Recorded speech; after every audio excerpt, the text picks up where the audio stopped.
Hello guys, welcome back to this channel. In this today's tutorial, I'm going to show you how we can split name in Microsoft Excel. Okay, let's get into it guys. Here I have prepared my data in Microsoft Excel, and for example, I'm going to split all these names in this name column.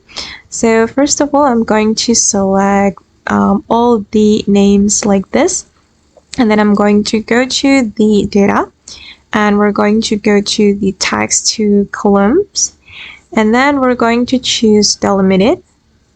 Okay, and then we're going to click on next, and then you can choose comma as the delimiter because my table contains comma, so I can choose this comma as the delimiter, and then we can click on next and click on finish.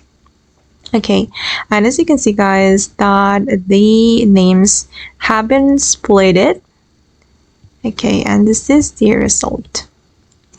Okay guys, and that's all the way to split name in Microsoft Excel. I hope this tutorial will be useful for you. Thank you so much for watching, and bye.